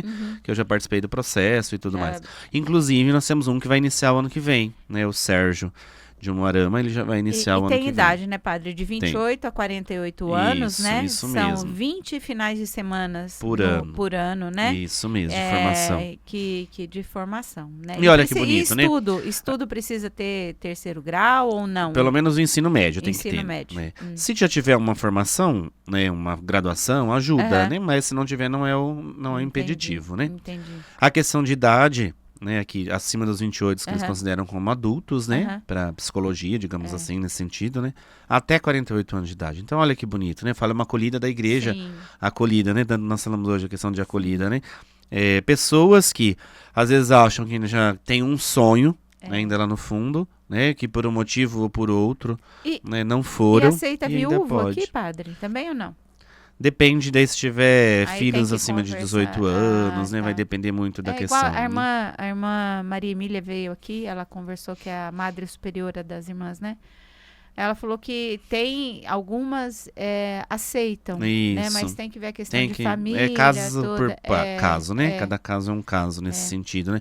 Mas assim, tá trazendo muitas luzes, né? Eu digo que não que seja o único caminho, né? Mas um dos, né, para os novos tempos. Né? A igreja precisa, né, rever certas questões também. O seminário tradicional faz um ótimo trabalho, né? Não tira a essência do outro, né? Eu digo.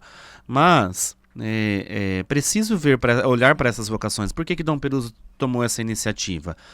Por conta de uma alta procura de pessoas adultas, né? Pessoas que já têm uma profissão querendo ser padre. Aí elas ingressavam no seminário tradicional e não conseguiam permanecer, né? Porque chegavam lá, iam conviver com jovens de 18, 19 anos. E é uma questão, assim, social, porque muitas famílias, às vezes a vocação, ela surge, mas ela é inibida pela família. Sim, né? Sim. Pela família, que você não vai ter filho, você não vai casar, né? E a pessoa tem essa vocação latente dentro, que quer, Sim. mas por causa da família, às vezes a sociedade. E aí depois que, quando é adulto, não tem como segurar os bois que estão dentro, né? É um estouro de boiada que você não vai conseguindo segurar mais, né, padre? Sim. Então, é uma coisa muito, muito... eu achei maravilhoso. Sim, né, com certeza. Para essas pessoas. Porque... É graças a esse instituto que eu sou padre hoje. Né? Porque assim, eu não sei se eu teria coragem de, por exemplo, de uma hora para outra, largar meus 2 empregos, né, e assumir um caminho tão obscuro, digamos assim, né, um caminho tão incerto, melhor falando, né, um caminho tão incerto. Porque não é garantia, né, Rosiana? Não é porque eu vou pro seminário que eu vou ser padre. Mas aí a pergunta, se arrependeu? De jeito nenhum, imagina. O padre Ezequiel, que esteve aqui com a gente também, ele falou uma coisa assim que mexe muito comigo, que até pedi para Deus mostrar, que é a palavra, né? Sim. Quando a gente é criado, Deus nos dá uma palavra. E a gente já nasce com essa palavra direcionada para nossa vocação, né? E quando a gente se desvia dessa palavra, a ânsia de voltar para ela, para voltar para o caminho é muito grande. É muito grande, né, é muito padre? grande. A gente pode caminhar e fala, como o padre falou assim, eu ia tentar fazer o mestrado, mas não dava certo. Senhor, por que não dá certo, né? Já queria ficar até bravo, né, com o Senhor. Exatamente. Ainda bem que o padre encontrou um caminho, mas muitas pessoas vivem uma vida inteira nesse desespero de não se encontrar, né? De não estar no lugar que o coração pede para estar. Então, eu achei muito lindo isso, porque né, a gente sabe que o caminho, a nossa vida, ela está traçada, mas muitas coisas nos tiram. Muitas coisas nos tiram, com certeza. E esse instituto, ele é espelhado no Instituto da Holanda, então não é o único do mundo. Né? Na Holanda, o padre Matias, que é esse que eu citei, Matias Arran, ele é um padre holandês, né? Ele foi ordenado no Brasil, mas ele é natural da Holanda. E o bispo amigo dele lá na Holanda convidou ele, há um tempo atrás, para ir para a Holanda ser reitor deste instituto lá. Né? E ele foi. O instituto, durante 12 anos, ele foi reitor lá na Holanda, né? De um instituto nesse mesmo molde. E lá a única diferença é que eles não tinham a teologia e a filosofia EAD, era tudo no instituto. Né? Só que só o presencial mesmo no instituto. E ordenou, ele falou que acho que mais 122 padres, uma coisa assim, né? Lá na Holanda, o período que ele foi reitor, né? E aí ele voltou para o Brasil, né? Ele aposentou e tudo mais e voltou para o Brasil. E ele estava morando em Ponta Grossa, né? E ele tem mestrado em Roma e tudo, uma pessoa maravilhosa, né? E então o Dom Peruso, né, o conheceu e falou, opa, então se lá tem um instituto assim, por que o Brasil não pode ter? Né? E aí conversou com os bispos, né, porque precisa do apoio de várias dioceses, né? O instituto desse não se mantém somente com uma diocese. Não é um número tão grandioso de pessoas maduras que queiram ser padre, né?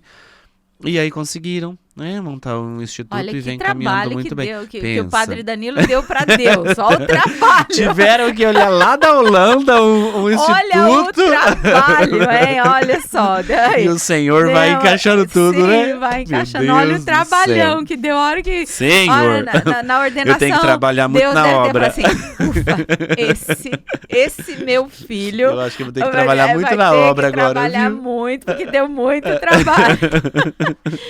Mas, bom, Ai, então, Deus. aqui, já quem influenciou padre, quem mais o influenciou? Padre Pintinho? Pentenho. Pentenho, Pintenho. né? Pentenho. Assim, não que ele influenciou, mas assim, o testemunho de vida dele, né? Como ele levava muito sacerdócio, eu tipo olhava assim. Porque eu tinha aquela visão de um padre distante do povo, né? Um padre, que é o padre anterior do padre Pintenho lá na paróquia, era o padre Adilson, né? E ele era bem assim, fechado, né? Um ótimo padre, uma bênção.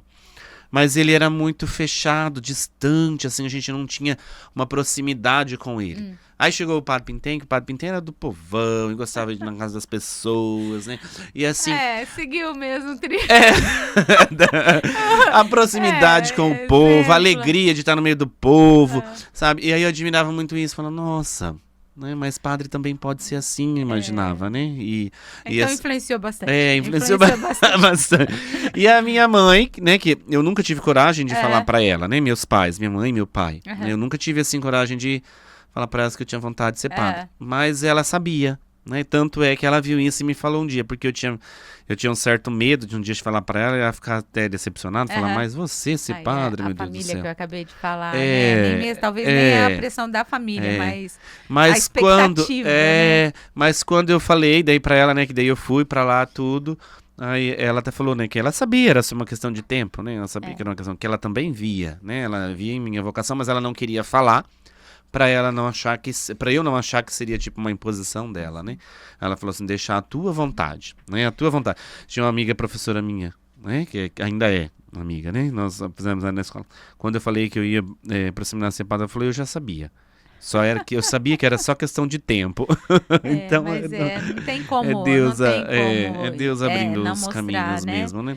Eu falo, esses dias eu estava servindo, daí eu precisava falar com o padre. Mas eu tirei o manto, aí coloquei na gaveta. Cadê o padre? Já foi lá pra frente. Deu nem tempo de falar, o padre Janil já tava.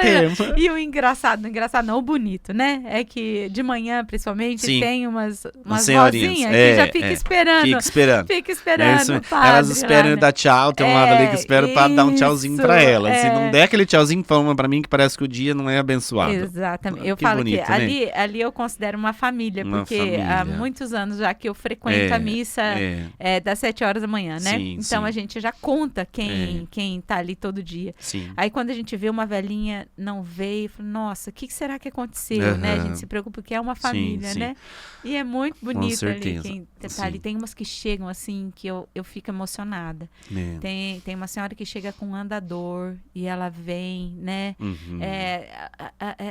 A devoção, assim, né? É muito bonito, né? Muito linda. bonito. Essa senhora, quando ela olha para o crucifixo assim e começa a rezar, eu falo, eu queria muito saber da oração dela, porque ela olha assim com uma, sabe, uma fé. Um olhar, tem um olhar tão profundo, né? Eu falo assim, dá licença um pouquinho, não vou olhar, não, vou olhar pra cá um pouquinho. Que talvez educa mais a nossa fé, né, do que outros momentos, né? Talvez educa.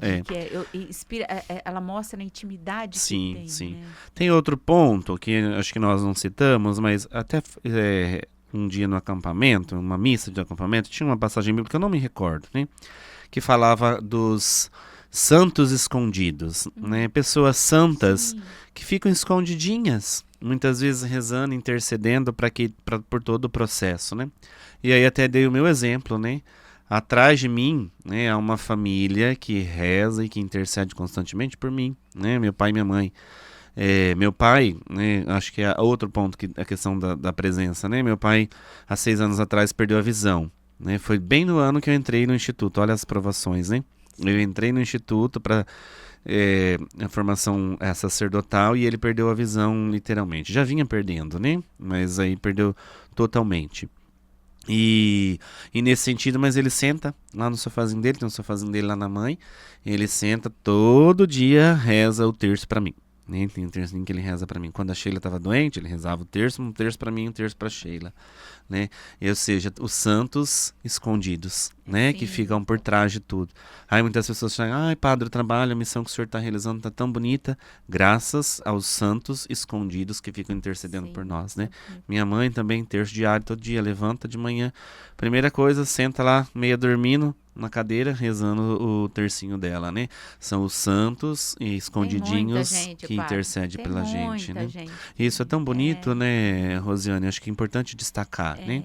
A gente não pararíamos de pé se não fosse eles, né? Principalmente os que estão na linha de frente, né? Com os certeza. Padres, eles precisam muita oração, né? Muita oração, porque tá difícil pra gente que tá do lado de cá, mas pros padres, certeza, né? É um funil, sim, vai afunilando, né? Sim. E lá no fundo tá, né? Então a gente... Tem mais gente que reza pelos padres. Tem pelo sim. Padre Danilo, tem com bastante. certeza. As senhorinhas, tem bastante. Graças a Deus, né? Isso é um presente de Deus. Eu coloco muitas pessoas no altar na hora da oferta, né? Eu cito os nomes assim e eu acho que é um momento de ofertar mesmo, que às vezes algumas pessoas olham, eu até ajoelho, porque eu acho que é um dos momentos, a Eucaristia, mas o ofertório, a apresentação das ofertas. Eu acho que é um ponto muito alto. Eu acho, não tenho certeza, né? Que é a hora que realmente a gente se coloca ali, né? Então, e assim, né, eu dei até um exemplo do meu pai também, que é uma oportunidade também para a gente ser Maria de Cleófas, né? Com ele estar ao lado, né? Ele que passa por esse processo, foi tão difícil, principalmente no início, né? Mas nós estivemos no período sempre ao lado dele, né? Hoje, e quem vai lá fica admirado, né? A casa que eles moram, né? Lá na mãe, é uma casa antiga, no sítio, então é cheio de escada, né? As casas do sítio antigamente é cheio de escada. Ele desce aquelas escadas, a pessoa que foi lá no dia da recepção do acampamento, padre, mas como é que pode? Ele desce a escada bem tranquilo, vai lá na tulha, pega a comidinha do porco, leva lá no chiqueirinho pro porco, trata da galinha, faz isso, faz aquilo, sozinho! Com a bengalinha dele no terreiro, ele anda, vai tudo assim. Então, assim, graça, né? A necessidade da presença estar ao lado, né? E a minha mãe, né, sempre ao lado dele, né? Para o que precisar, tá ali ao lado, né? Sendo Maria de Cleófas, a presença que cura, a presença que cura. Né? E ele, no caso da visão, a presença é muito mais importante, né? Ele ainda fala, os meus olhos são vocês. Sim. Né? Os meus olhos são vocês, principalmente a minha mãe, né? Que está constantemente ao lado dele, né? Então, padre, a gente tem algumas perguntas que são perguntas do programa, né? Que a gente faz. Relacionado com a mulher, porque esse programa ele é direcionado às questões mais tanto que a gente fala das mulheres da Bíblia, tudo, né? Eu gostaria que o senhor... Eu vou falar todas as perguntas para o senhor já fazer uma síntese do que é. Então, como seria a mulher que Deus sonhou, né? O que é ser, o que é uma mulher, né? Qual é como filho, como irmão, né?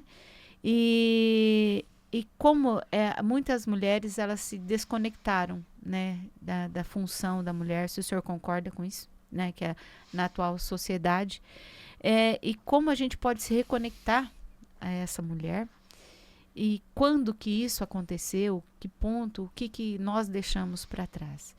E para a gente fechar assim, o que Maria de Cleófas falaria para as mulheres de hoje? Sim, eu acho assim, nós analisarmos hoje o mundo que nós vivemos, nós percebemos que muitas vezes a grande maioria das mulheres estão assumindo o papel de homem, né, na realidade, né, distorcendo um pouco os papéis. né? Nós podemos perceber muito claramente isso. A mulher tem um papel muito lindo, né? Nós já falamos sobre isso, a diferença até mesmo na criação, né? Porque a mulher é diferente do homem, né? A mulher tem as suas características e os homens têm a deles, né? Tem as suas habilidades, cada um com as suas habilidades, né? Por exemplo, um toque feminino em qualquer lugar faz muito bem, né? Isso é característica da mulher. Nas bodas de Caná, quem que percebeu que o vinho iria acabar? Uma mulher, a Virgem Maria, e Jesus estava lá com os discípulos, né? Com os discípulos, o olhar feminino, a delicadeza feminina que é tão necessária.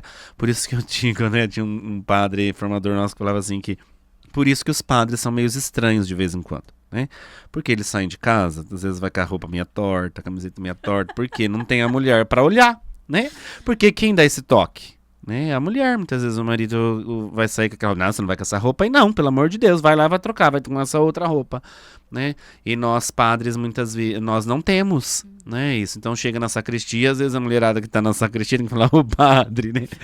O senhor tá com o cabelo sem pentear. A gola tá torta. A gola da camiseta tá torta, que é o toque feminino, que essa é uma grande característica, uma grande qualidade da mulher, né? Uma grande qualidade da mulher. E muitas vezes aí os homens não assumem a autoridade da casa, né? Infelizmente, aí a mulher automaticamente passa às vezes a assumir essa responsabilidade, né? Que não deveria, né? Que não deveria, porque tem muitos outros aspectos que são específicos da mulher, né? A questão mais afetiva com os filhos, né? Isso é característica da mulher, né? E deveria ser especificamente dela.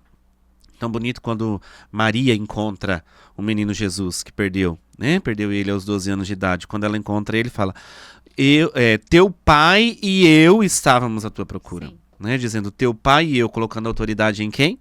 Em José, porque ele era o homem da casa, né? Ele era o homem da casa, né? Então, nesse sentido, a diferenciação, né, da autoridade feminina para a autoridade masculina, né, que muitas vezes as mulheres se veem obrigadas, né, a assumirem, porque muitas vezes não tem quem faz esse papel masculino dentro da própria casa, né, ou na vida de cada um, de cada uma.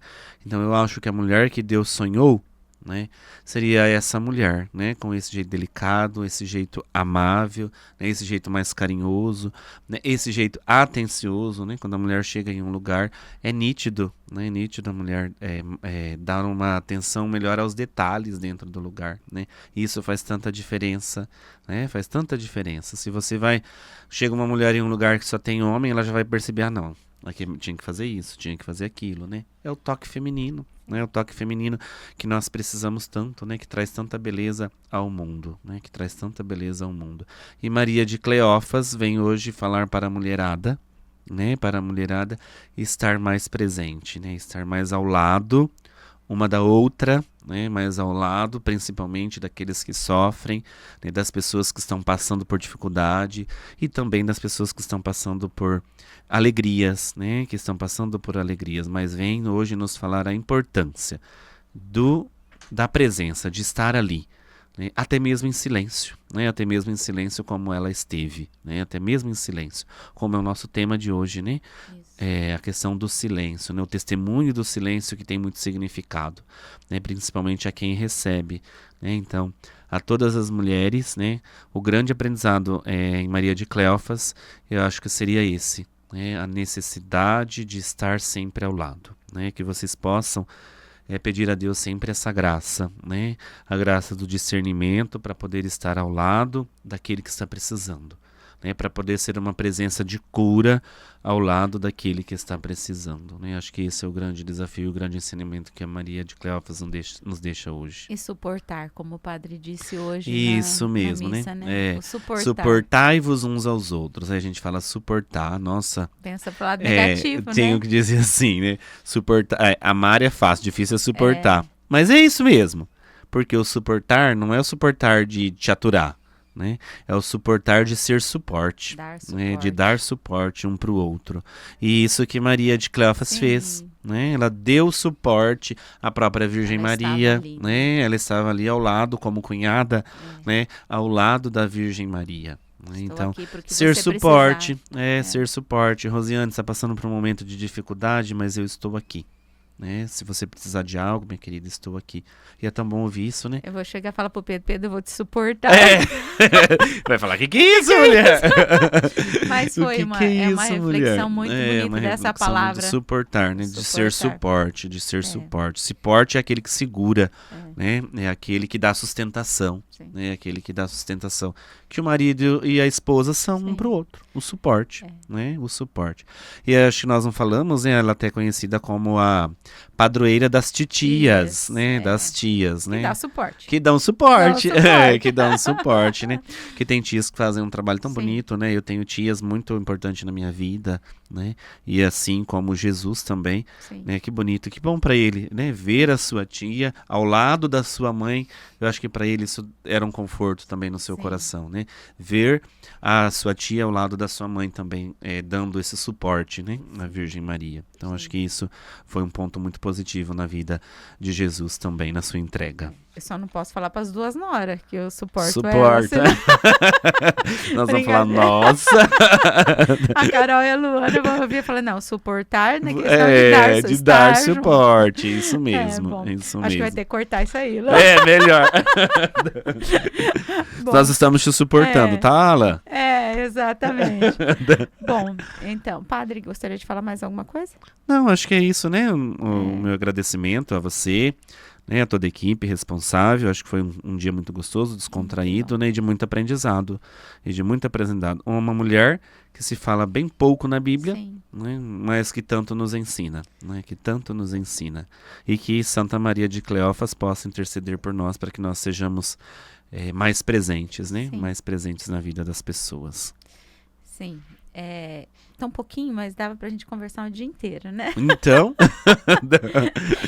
Então, assim como aquela mulher silenciosa que permaneceu firme ao pé da cruz e se tornou testemunha da esperança, também nós somos chamados a não fugir diante das dores, mas a permanecer em fidelidade e amor. Que a vida dela nos inspire a reconhecer Jesus no sofrimento e na alegria, na cruz e na ressurreição. Que também nós, como ela, possamos reconhecer Jesus.